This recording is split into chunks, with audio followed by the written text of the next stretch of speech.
My name is Jesse Harris, and I'm a director. I also founded a film festival called Nifty, which is the National Film Festival for Talented Youth, and it's become the world's largest film festival for young directors. I started making movies pretty much when I was probably like 7 or 8 years old, borrowing my neighbor's camera and just kind of making movies with my friends. And pretty much ever since then, I was hooked and have been kind of escalating the level of what I've done every year since. When I was in high school, I basically decided I didn't really want to go to film school or college. I was someone who just liked to kind of just do it and learn on my own. And I'd already been making films, so I kind of knew like the basic principles or whatever. And so I convinced my parents that I should use this college savings that they had set aside to actually make a feature film rather than go to film school or college. And so when I was 17, I did that. I made this feature, and it was just an amazing learning experience for me. It was basically my version of film school. And somehow I was lucky enough, it got picked up by a small distributor, and it played on HBO in Europe, and just was like this once-in-a-lifetime experience.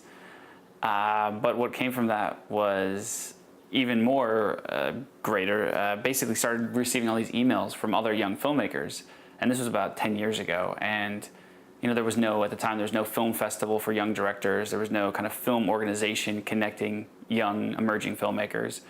So I thought, hey, why not just start this film festival as a side project, basically. And quickly I realized that this is a really big thing, and I can't do this while also trying to be a filmmaker myself. So I kind of paused my own filmmaking career for a while and focused on building this film festival. And that's what I did for about 5 years. And now it's this huge thing that brings in about 12,000 people and hundreds of filmmakers from around the world. It happens in Seattle every spring. And now for the last about 3 years, I've kind of been transitioning back to being a director. And kind of the way I found that it was easiest to do that was to do commercials, just because it was something you could do. It just took up less time. I had all these relationships too from building the festival with brands, so it was a way to kind of start down that path of actually getting paid to be a director again. So that's kind of where I am now. And as far as the future, I don't know. I'm still trying to figure out what I want to do next and how to get back into maybe doing longer films again, but yeah. So, and I'm definitely not someone who says you shouldn't go to film school, you shouldn't go to college. Like, there's obviously, pros and cons to both. Obviously when you go to film school, you meet so many people, you build this network of friends and people that you can kind of grow with outside of film school. And obviously there's a lot you can still learn.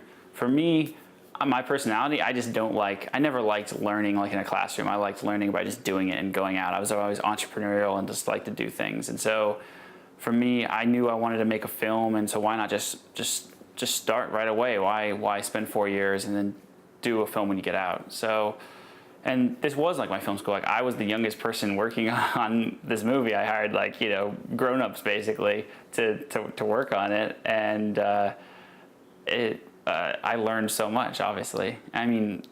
It was basically like my version of film school. And obviously I learned so much more about the business side too, where, I had to raise money, and once it got picked up too, there's like the element of like the deals and the distribution and the whole marketing behind it. So it was, an amazing learning experience for the kind of all sides of filmmaking.